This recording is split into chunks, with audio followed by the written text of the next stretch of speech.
2,000 National Guardsmen being withdrawn from Los Angeles mission, Pentagon confirms.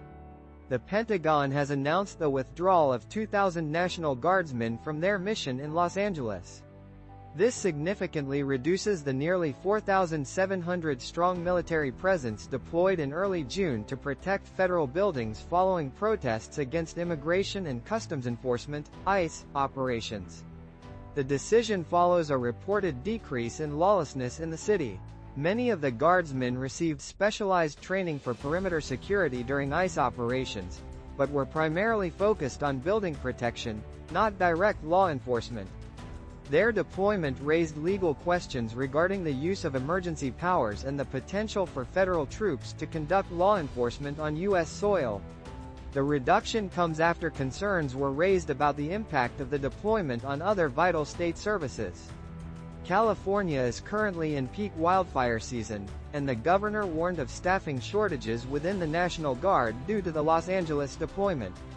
A request was made to return 200 Guardsmen to wildfire fighting duties. The remaining troops will continue their mission to protect federal facilities in Los Angeles.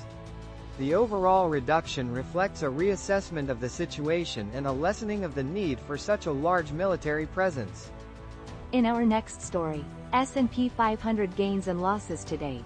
State Street, BlackRock Shares Fall, Nvidia Stock Rises. Wall Street experienced a mixed day, with the S&P 500 dipping 0.4% following a June inflation report showing rising consumer prices.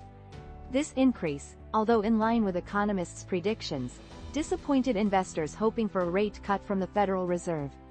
The Dow fell over 400 points, while the tech-heavy Nasdaq hit a record high. Several financial firms saw setbacks. State Street's stock plummeted 7.3% despite exceeding earnings estimates, due to lower net interest income and increased expenses. BlackRock, while reaching record assets under management, missed revenue expectations, losing 5.9% of its value. Agilent Technologies also experienced a decline, attributed to its CFO's departure. Conversely, the AI sector thrived. Nvidia's stock soared to a record high after announcing the resumption of its top AI chip sales in China. This announcement boosted other AI-related stocks like Supermicro and AMD, which saw significant gains. First Solar also saw a positive jump, driven by a raised price target from Jefferies. The day's trading reflected a complex interplay of economic indicators and company-specific news, showcasing both challenges and opportunities within the current market landscape. In our next story, Trump says Bondi should release whatever she thinks is credible on Epstein. President Trump asserted that Attorney General Pam Bondi should release any credible information from the Jeffrey Epstein investigation, following pressure from his MAGA supporters. He claimed to have received a brief overview of the Justice Department and FBI's review, which concluded that no client list existed and no further charges were anticipated. Trump dismissed the findings as fabricated by political opponents. Attorney General Bondi, while stating the DOJ and FBI memo speaks for itself, remains defiant amidst calls for her resignation. She affirmed her intention to stay in her position as long as President Trump desires. A reported rift between Bondi and Deputy FBI Director Dan Bongino further fueled the controversy, creating internal conflict within the administration. Despite President Trump's attempts to quell the unrest with a weekend defense of Bondi, criticism continues. Even some of Trump's strongest supporters, including his daughter-in-law Lara Trump, have called for increased transparency. Meanwhile, some Republican lawmakers have expressed interest in having Ghislaine Maxwell, Epstein's associate, testify before Congress. Senator Josh Hawley advocates for the public release of all Epstein-related documents, while Representative Jim Jordan voiced full confidence in the president's handling of the situation. The controversy surrounding the Epstein files continues to generate significant political fallout, raising questions about transparency and potentially impacting the upcoming midterm elections.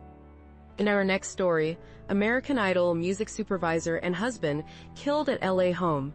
Robin Kay, longtime music supervisor for American Idol, and her husband Thomas DeLuca were found dead Monday in their Encino home from gunshot wounds.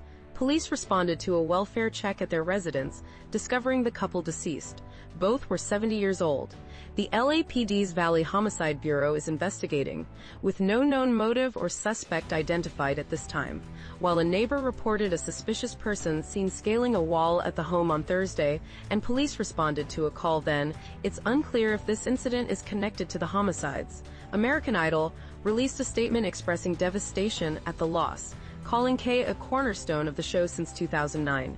Kay was highly respected in the industry, having also worked on shows like the NAACP Image Awards and Lip Sync Battle, and serving as vice president of the Guild of Music Supervisors. DeLuca was a songwriter and musician. The couple purchased their home in 2023. While several burglaries have been reported in the area, police have assured neighbors that they don't believe there is a broader community threat. In our next story, House Republican hardliners defy Trump, Speaker Johnson by crippling crypto measures. House Republicans suffered a significant setback today, failing to advance a key procedural vote on a package of crypto-related legislation championed by President Trump.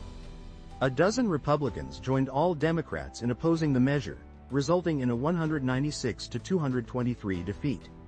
Speaker Mike Johnson attributed the failure to internal disagreements among Republicans regarding the bill's structure, with some wanting the three measures combined into a single package rather than voted on separately. Despite President Trump's strong urging for passage and his vocal support for the crypto industry, even launching his own meme coin, the rebellion highlights a growing rift within the GOP. The president has previously stated the importance of the U.S. dominating the crypto sector, a key component of his administration's policy goals. Several Republican representatives who voted against the measure cited concerns about the potential creation of a backdoor for a central bank digital currency, CBDC, as their primary reason for opposition. They argued that a ban on CBDCs should be included in the legislation, a point echoed by Representative Marjorie Taylor Greene, who voiced her disappointment on X. The unexpected defeat underscores the challenges facing the Trump administration in advancing its legislative agenda, even on issues where the president has actively lobbied for support. The House is expected to continue working with the White House to find a compromise that satisfies all factions, but further votes are not currently scheduled.